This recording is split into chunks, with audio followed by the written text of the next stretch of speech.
तो हेलो दोस्तों, I am back with another OG series. तो रिसेंटली अभी नेटफ्लिक्स पे अवतार द लास्ट एयरबेंडर का सीजन 2 रिलीज हुआ है, जो कि मैंने देख लिया। और क्योंकि मैंने इसकी ओरिजिनल कार्टून सीरीज नहीं देखी है, so I have a lot to talk about it. तो नेटफ्लिक्स ने इस सीरीज का सीजन 1 निकाला था 2024 में। उस टाइम इसने आग लगा के रख दी थी। सब लोगों ने इसका बहुत तारीफ किया था और बोला था कि इसकी राइटिंग, इसकी स्टोरी टेलिंग और इसका सीजीआई बहुत ही अच्छा है। लेकिन क्या ये चीज सीजन 2 में भी अच्छी है या फिर नहीं? So let's talk about it. अब क्योंकि ये सीजन 2 2 साल बाद रिलीज हुआ है, तो जिसके कारण मैं इसके सीजन 1 की स्टोरी भूल गया था। और एपिसोड नंबर 1 में स्टोरी का पहले रिकैप भी नहीं दिखाया, जिसके कारण थोड़ा सा कंफ्यूजिंग लगा था। बट फिर मैंने रिकैप देखा और उसके बाद समझ में आया कि हाँ, जहाँ पहले सीजन 1 की स्टोरी खत्म हुई थी, सीजन 2 की स्टोरी उससे कुछ टाइम बाद से चालू हुई है। और एक चीज जो मैंने सबसे ज्यादा नोटिस करी और मुझे सबसे ज्यादा कांटे की तरह चुभ रही थी, वो ये चीज थी कि इसमें जितने भी एक्टर्स थे उनकी एज बहुत ही ज़्यादा बढ़ गई है। मतलब वो पहचान में नहीं आ रहे। जैसे सबसे प्रोमिनेंट इस चीज़ का एग्जांपल होगा, जो हमारा एंग है, उसका जो एक्टर है वो तो पहचान ही में नहीं आ रहा। उसकी हाइट इतनी ज़्यादा बढ़ गई है और उसका चेहरा भी बिल्कुल बदल गया। सीजन 1 में वो लोग एकदम बच्चे बच्चे दिखते थे, जिस कारण थोड़ी रिलेटिबिलिटी बनी रहती थी।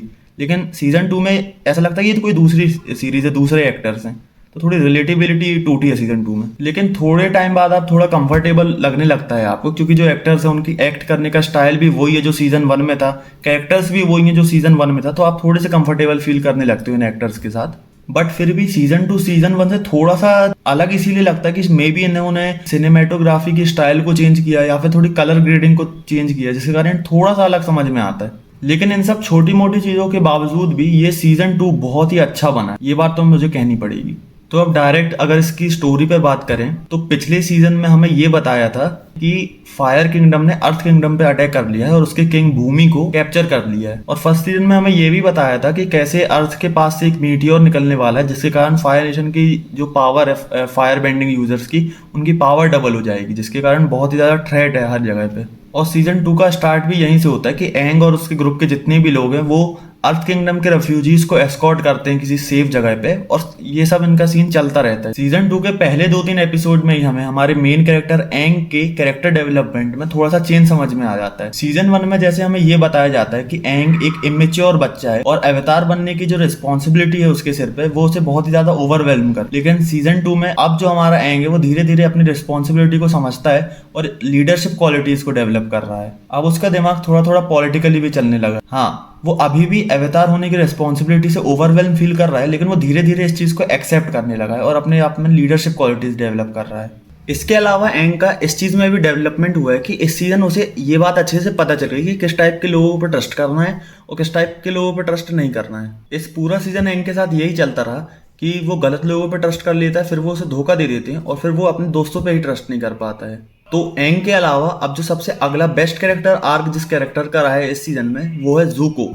इस सीजन की शुरुआत में ज़ूको हमें अपने अंकल आयरो के साथ एज अ रेफ्यूजी दिखाया जाता है और वो पूरे सीजन 2 टाइप की आइडियोलॉजी के बीच में कॉन्फ्लिक्ट में रहता है। एक तरफ उसका फायर नेशन के प्रति लॉयल्टी है और दूसरी तरफ उसका मॉरल सेंस है। एक तरफ वो अपने फादर की आइडियोलॉजी पे बिलीव करना चाहता है और दूसरी तरफ अपने मदर की। एक साइड उसे एंकरेज करती है कि वो एक रूथलेस फायर बेंडर बने और दूसरी साइड उसे इंकरेज करती है कि वो एक काइंड हार्टेड इंसान बने, बिल्कुल ब्लू स्पिरिट की तरह। सीजन के लास्ट में भी ज़ूको हमें इसी कंफ्यूजन से डील करते हुए दिखाया जाता है, जब वो अपनी मदर की आइडियोलॉजी को छोड़ के अपने फादर की आइडियोलॉजी एक्सेप्ट कर लेता है। वो नॉन सेफ्टी को अपने सोल की कॉस्ट पर एक्सेप्ट कर लेता है।